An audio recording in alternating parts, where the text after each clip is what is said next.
Number 2. My family and I had just moved into a 2-story house in Westfield, Wisconsin. My brother Logan was 5 and Aiden was 7. I'm a female and I was 13 at the time. It was a very old, dusty house that needed a lot of fixing up. We were very short on money though, so we moved in and started to fix the place up. I'll do my best to describe the house. The front door led into a sitting room that my parents made into a bedroom. That room connected to the dining room and kitchen, as well as a small office room. There was a closed-in hallway in the middle of the kitchen that led up a very, very narrow set of stairs to a small platform with 3 doors. My door on the left, a closet in the middle, and my 2 brothers' rooms on the right. There were also 2 small crawl spaces on either side of the stairs, about halfway up. The previous owners had been very old and the husband had passed away, so the wife moved in with her daughter across the state and sold us the house for very cheap, as it needed lots of renovation. I had 3 cats and 2 large dogs. My cats were acting extremely strange as soon as we moved in, but I figured it was just because it was new, dusty, and a creaky house. The dogs were kept outside most of the time, and with their dog houses in the garage to use, as it was late fall and getting cold, they were fine. The previous owner had also left a huge, half-working piano in the dining room when she had left. A few weeks passed with nothing strange happening, except for the occasional weird feeling, or creaky noises at night. Then, a few days after the first snow, all hell broke loose. I was in my bed late at night, listening to scary narrations, when I heard a creaking coming up the stairs. I figured it was my black Labrador, Bubba, and went to let him in. I opened the door and looked out into the darkness of the hallway, only to see nothing. The noise had stopped, and I thought maybe it had been one of the cats that was just goofing around on the steps at 2 a.m. I shrugged it off and went back to bed. As soon as I sat down, loud, and I mean loud, footsteps started up the stairs. Slowly, but very loudly, and definitely not something in my head. My mind went through 100 scenarios, and long story short, I grabbed my aluminum baseball bat and opened the door, prepared to crack some skulls if necessary. I flipped on the light, and there was nothing. At this point, I was extremely uneasy, and quickly grabbed my youngest kitten from my bed and ran across the tiny platform into my brother's room. I closed and locked the door behind me. A few hours later, I dozed off and was asleep at the foot of my brother's bed when a blood-curdling, terrifying scream ripped through the silence. The entire house was awakened by it, and my mother came bounding up the stairs thinking it was me who had screamed. She opened the door and stood in the room, wide-eyed and scared, staring at the 3 of us. My dogs were barking wildly, and my cat started around while my brothers screamed and cried in fear. I explained to her the events of the night, and she quickly ushered us downstairs, and we all slept in her room downstairs. The next morning, we almost forgot the incident and were relatively relaxed. I was heading outside, walking my dogs, and was heading back towards the house when I heard my mother screaming and crying. I dropped the leashes and booked it back to the house, terrified only to see my mother lying on the ground outside the open back door, clutching her wrist and screaming. I screamed at my stepdad to take her to the hospital, to which he told me to shut the fuck up and sit down, as he calmly and slowly rolled a cigarette. I got pissed and called an ambulance. They came and got my crying mother. She had broken her wrist and needed surgery and plates put in to repair it. She told me that she had been going out to the garage to get a box of kitchen supplies, and she felt like someone had pushed her off of the back step onto the ice when she slipped and smashed her wrist. A few days later, she was home and I could finally rest a bit easier. I'm extremely protective of my mother and my brothers, and her hospital stay was hell on my psyche. All was well for a few days, and then the footsteps and screaming started again. It woke up the neighbours even. We were beyond scared, and one night, while my parents were out, I decided to take matters into my own hands. I locked my brothers and I into a room, thunder and lightning rumbling and flashing outside. A week later, we were packing our things to move out of the house.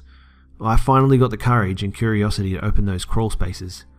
I climbed inside the one on my side of the hall and turned on my flashlight. My mum waited behind me to help me out. It was extremely narrow and dusty, In the far back corner, there were a few crayons, a small teddy bear, and stains all over the floor that looked like old blood splatters. It smelt horrible in those crawl spaces. In the other one, there were drawings all over the walls and dead mice so old that they were mummified. A few days later, we moved into my mum's friends. Needless to say, that house terrifies me and will always terrify me no matter what. Number 1. In 2012, when I was 24, I lived in a small rural town called Chatsworth in the state of Georgia. It borders vast wilderness and mountain areas, lots of forests nearby. Some more background information though. When I was 18, I made a few mistakes I'm not proud of.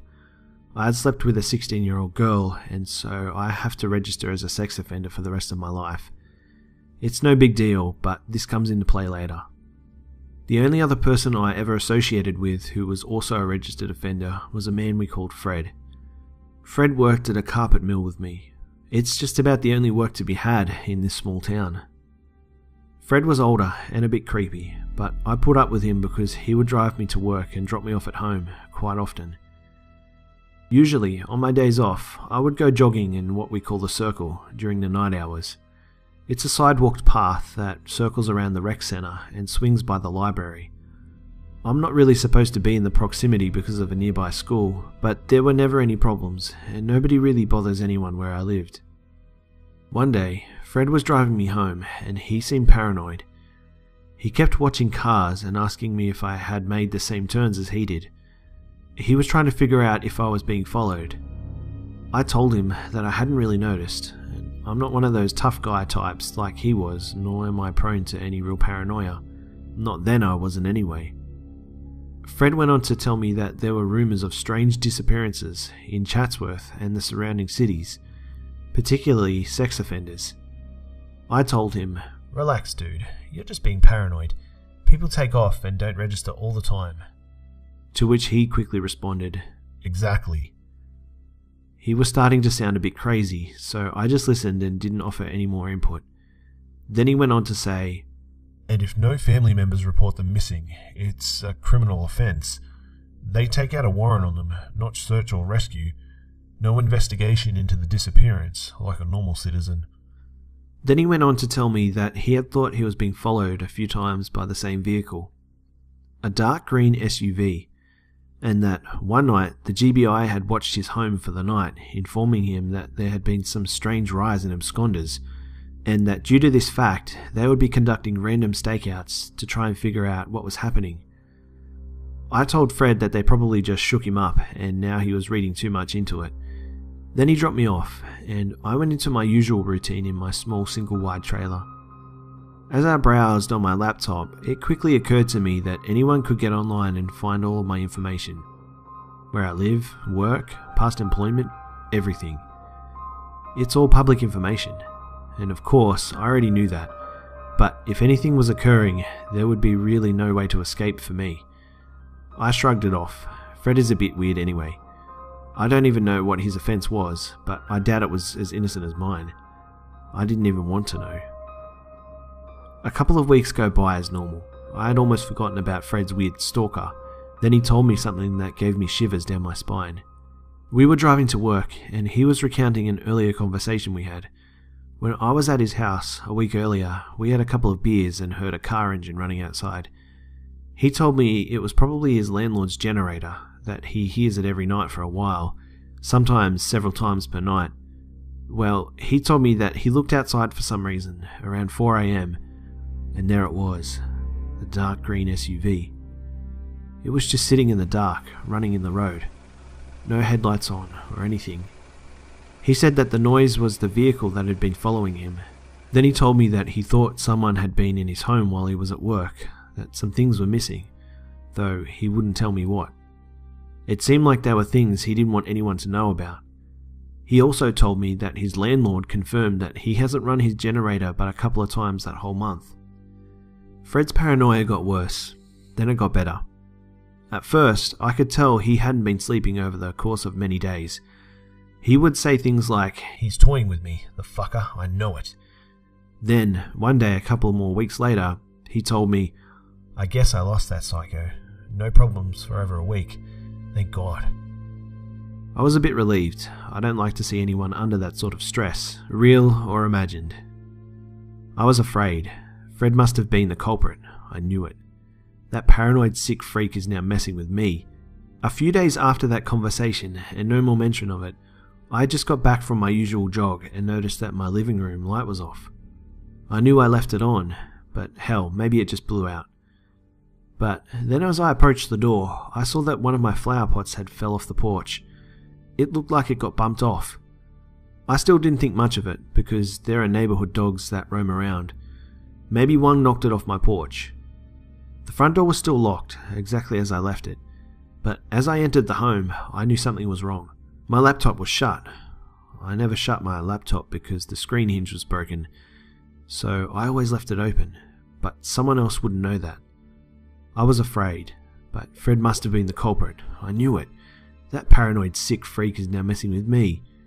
Who knows what he wants to do to me? The next day went like normal, but when he picked me up for work, I didn't say much to him. But he acted normal, like he always does. I kept studying him for clues the next few days, but all was normal. One night, on my jog, I had the eeriest feeling that I was being watched. I slowed to a walk and stared out across the ball field. I was approaching the library. The tree line of the woods, about 100 yards away, in the dark, scanning across. Something. A leg? My heart jumped, and I noticed the outline of a person standing on the edge of the woods. I could barely make him out, but I could see he was holding something up to his face with both hands. It reflected the streetlights for a moment. I just kept walking, but at a faster rate. This man looked tall and thin, not short and fat like Fred. I really can't picture Fred going through all the trouble to walk out there anyway, especially in the dark. Who does that? Walks in the woods around the rec center and stands in the dark. When I got back to my trailer, I decided to do some investigating. The keyhole had scratch marks underneath it. Some looked fresh, some looked old. I had never noticed them before. Maybe they were already there when I started renting the place. I don't know. But I didn't want to ask the landlord if something was damaged before I got the place. It just wouldn't have sounded right. I forgot about everything, for a while. About a week later, I was waiting for Fred to pick me up for work. He was running late. Fred had his flaws, but he was always early. Always the exact same time. Fred was like clockwork. His entire routine was, and so was mine. Shit, how could he do this? I'm calling his phone. No answer. I call work. No answer. Well, long story short, I ended up calling into work that day and never heard back from Fred. Ever. The following few workdays consisted of me calling a cab to take me to work. One day, my supervisor asked me if I had heard anything from Fred. I said no. The bastard left me hanging and quit his job without letting me know. Well, we haven't really heard from him either, but his mother has been calling us asking, and so has his parole officer. I didn't even know he was on parole, but this was enough information for me to become very worried. Everyone seemed to forget about Fred over the week. It was like he never even worked there. It was so astonishing to really think about how someone could vanish from the face of the earth without any concern being raised a week later. About a half a month went by before the incidents began, again. Several times I knew someone had been in my home. I started getting many Facebook friends requests from outrageously hot women that wanted to ask me about everything in the world. I'm not even supposed to have a Facebook, so I deleted mine. Something weird was going on. Often my webcam light would just come on by itself. Sometimes my emails would be read, ones that I hadn't read. I changed my passwords, then they got rechanged. This happened many times. I knew someone was hacking into my accounts. The other IP addresses that logged into them showed other countries, so I knew they were using proxies. The creepy happenings during my jogs continued. One man jogged toward me and bumped me hard. He had on a hood, so I didn't see his face. But the way he just kept going, it seemed intentional, like he was fucking with me. I saw glints of light in the bushes while jogging. I dared not investigate them though. Then, one night jog seemed normal, until bright headlights came flying down the road. A road in a school zone. You just don't go flying down this road. It's between a high school, a library, a hospital, and right near the police station. It flies up, a truck, I think, and just as I think it's about to zip past, the brakes hit hard. There's a bit of a screech of tyres, and the high beams come on. I can't see anything. Then it slowly creeps by. I have the overwhelming feeling that a shark is circling me. As it passes by, I see it's the dark green SUV, a Chevy Trailblazer. It passes by, and I never see the face of the driver. I had begun to research the absconders, the sex offenders who have moved and not registered their new addresses. They had almost quadrupled in my area in the past 4 years. Suddenly, and it stayed that way with some minor verifications over those 4 years. I searched for missing persons in my area. Fred was not listed. Maybe many are not. But 6 of them in those past 4 years were also absconders on the sex offender registry. Before that, there were only 2 listed that were also absconders.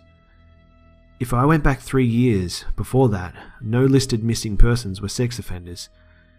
But as I thought about it, Fred wasn't listed. Who knows how many have gone missing? The number of absconders from the sex offender registry was 10 to 16 more than usual per year for the last 4 years. Hell, I thought. You're just being paranoid. Relax. You'll end up like Fred. End up like Fred? How did Fred end up anyway? This was a rough time for me, to be sure. But it seemed like something I could completely forget about until something would happen. Then it was always harmless enough to creep me the fuck out, but then I could forget about it again. I went back to my jogs for a while and had no more issues during my night jogs until the night it happened.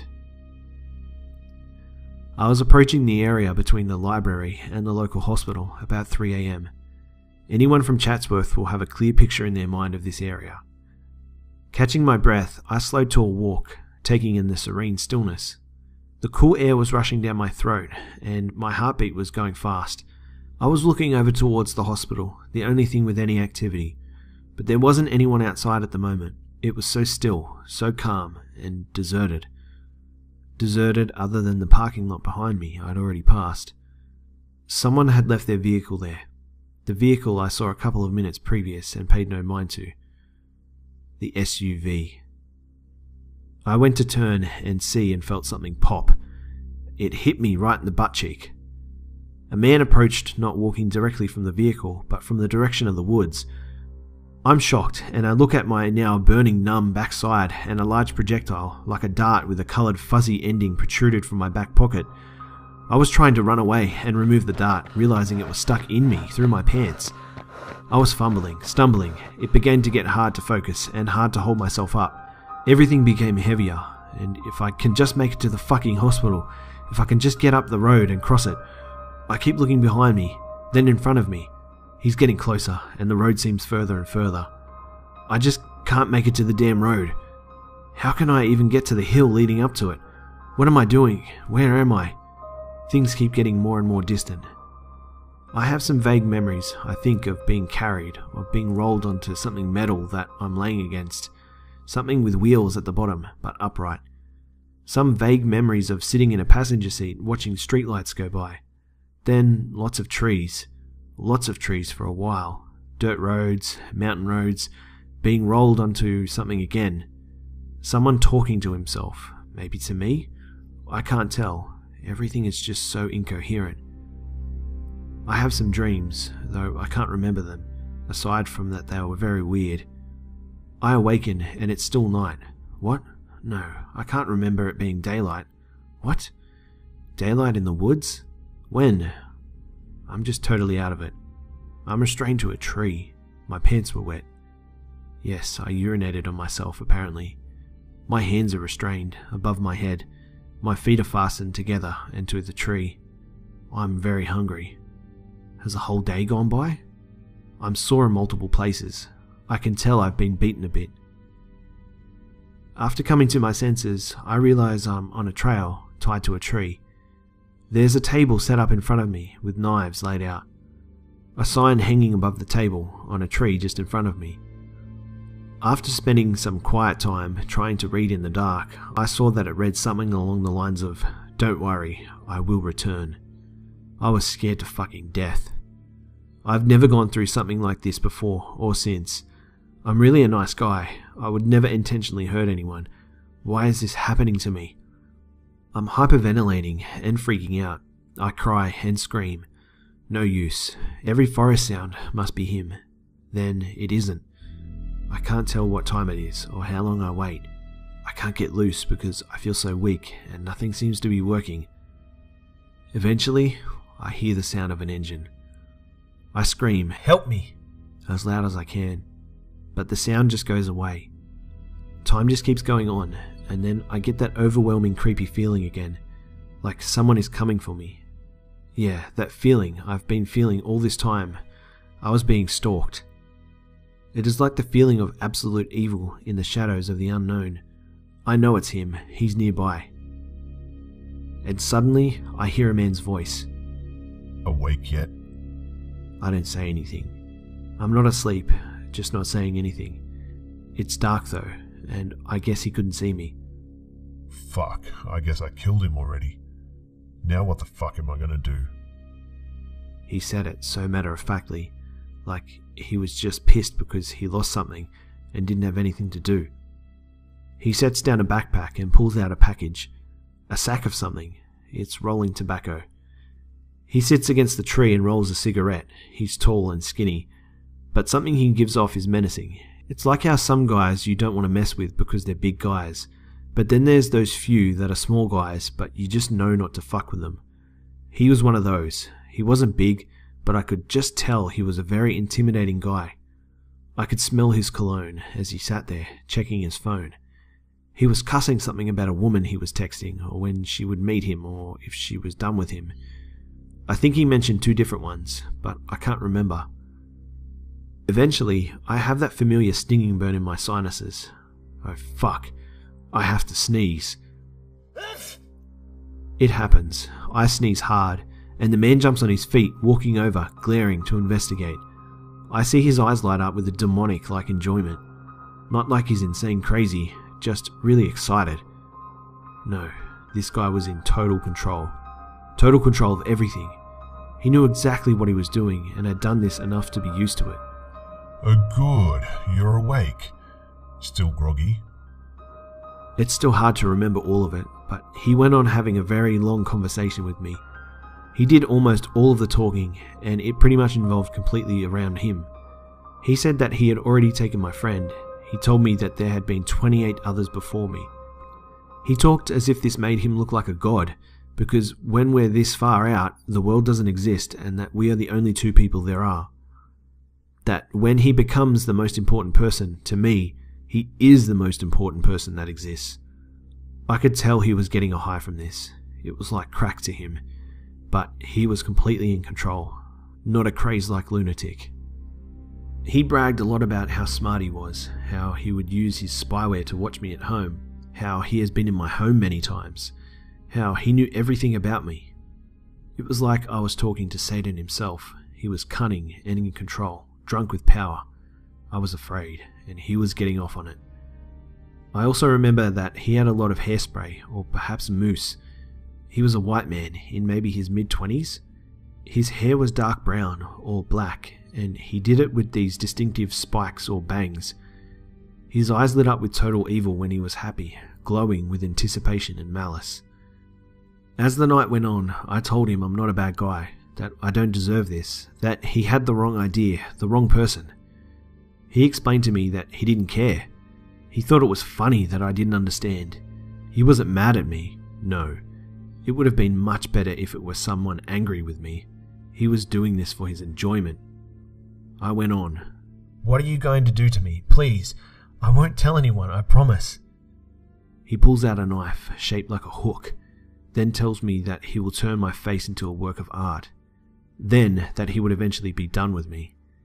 He didn't actually say it, but by done with me, I knew what he meant. He was going to kill me. This evil man was going to torture and kill me out in the woods, and nobody would ever know what happened to me. My family would never know. Nobody. I would be forgotten, just like Fred.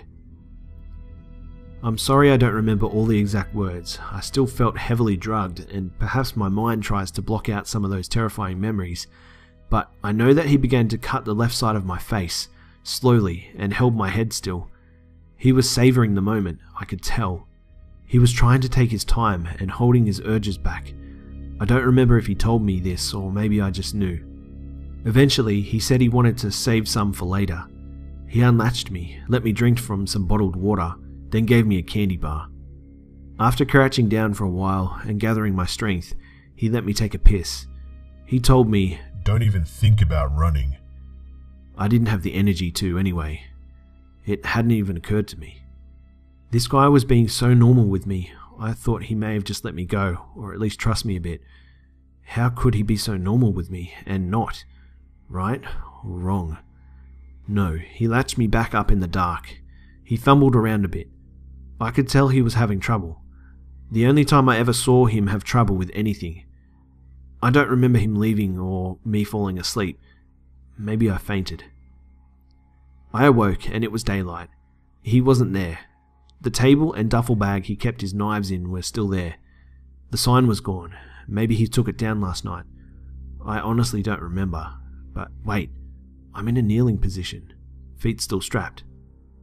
Hang on. The wrist straps have broken. They must have broken loose in my sleep. This is it. It's now or never. The crickets are beginning their sounds and the forest is getting darker by the minute. It's getting late. I know. I'm hurrying to rip apart the plastic wrap that is tightly bound around my ankles in many layers. I think I'm loose and start to jump into a sprint, but fall on my face. Still, a few more bands of plastic. I notice how sore my face is. The left side. He cut marks down it. I get my feet free and dash madly through the woods. No stopping. Even after it's dark, I keep running, tripping over briar bushes, hitting trees face first. I didn't care. I just kept getting up and running until I hit something else. Eventually, after probably hours of pitch black dashing, I curl into a ball and silently rest, unsure if I will ever awaken. Every sound scares the hell out of me. It's worse than a Friday the 13th movie. This guy is menacing and smart. The next morning, I make it to a farm, then to a local highway, 411. I didn't even bother packing my belongings when I got home. I grabbed my wallet and essentials, left the computer, and caught a bus to another state, where I have family. It's 100 miles away from Chatsworth, Georgia. It still scares me though. I couldn't tell the police because I would have to explain too many things I had screwed up and done wrong. That man is still out there. I doubt he's just stopped as well. No. Someone like that doesn't just stop what he's doing. He can always get online and find me, no matter where I go. And now I have a horrifying memory every time I look into the mirror. The scars on my face, they are his art.